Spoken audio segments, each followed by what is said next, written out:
የመካከለኛው ምስራቅ ፖለቲካ አዙሪቱ ዛሬም እንደዛው ያልበረደ ውስጡን እየተቀጣጠለ ይገኛል። አሁንም ከተጋቡ ውጥረት ውስጥ ትከሻ መለካካት ከተያዙ ዓመታትን የዘለቁ እስራኤልና ኢራን በአይን ቁራኛ የተጠባበቁ ይዘዋል። አሁናዊ የፖለቲካ ይዘትም በቀላሉ ወደ ጦርነት የማምራት ዳርዳር እያለ የመጣ ሲሆን ለዚህ ደግሞ ማሳያዎች የበዙ ሲሆን የመካከለኛው ምስራቅ ውጥረት አስቸጋሪ ጊዜ እንዲመጣ ያደርጋል የሚል ስጋት ያለባቸው በስተዋል። ለ40 ደቂቃ ያክል የእስራኤሉ ጠቅላይ ሚኒስትር ቤንያሚን ኔታንያሁና የአሜሪካው ፕሬዝዳንት ዶናልድ ትራምፕ በስልክ ከተነጋገሩ በኋላ ከቴል አቪቭ በኩል እየተሰሙ ያሉ መረጃዎች ሁሉ ለመካከለኛው ምስራቅ ፈተናና አስደንጋጭ ሆኗል። እስራኤል ስትል ደግሞ በኢራን ላይ ጥቃት የማይቀር ነው ማለቷ የጭንቀቱ መረጃ ሲሆን ኢራን ደግሞ እኔ የማንን ጎፈር ያበጥራለው ይውሉ ሲሆን በማንኛውም መንገድ የመልስ ምት ለመስጠት ዝግጁ ነኝ ስትል የሙጥኝ እንዳለች ትገኛለች።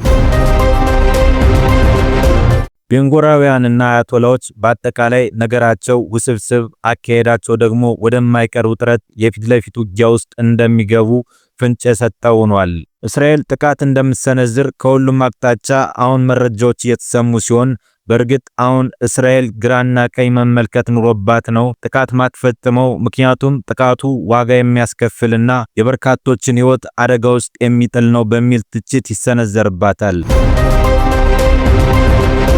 እስራኤል በሰባት ግንባር ጥቃት ይሰነዘርብኛል ከየመን ሁቲዎች አንስቶ ኢራን እንዲሁም ሌሎች ቦታዎች በሊባኖስ ሂዝቦላ፣ በጋዛ ሐማስ፣ ከኢራቅም ጥምር ጥቃት ሊሰነዘርብኝ ይችላል በሚል ስጋቷን በማስቀመጥ ላይ በመሆኗ አስቸጋሪው የፖለቲካ ምዕራፍ የመዝጋት ውጥን እንዳላት ይነገርላታል።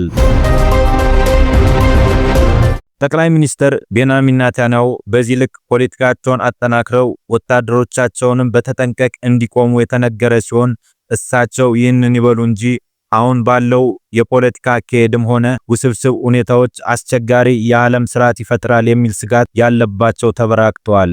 የዓለማችን ፖለቲካ ሊቃኘው የሚችል አንዳች ነገር ካለ እስራኤል የምትሰነዝረው ጥቃት ብቻ ሳይሆን ከኢራን በኩል የሚሰነዘረው አጸፋዊ ምላሽ ብዙዎችን እንዲሰጉ አድርጓል። ኢራን እንኳንም ተነክታ ተሰንዝሮባት በዛቻም ዛቻን ምላሽ እየሰጠች የምትገኝ ሲሆን ያ ደግሞ የነገር መልኩን ከቀየረ ለመካከለኛው ምስራቅ አስቸጋሪ ሊሆን እንደሚችል ይነገራል።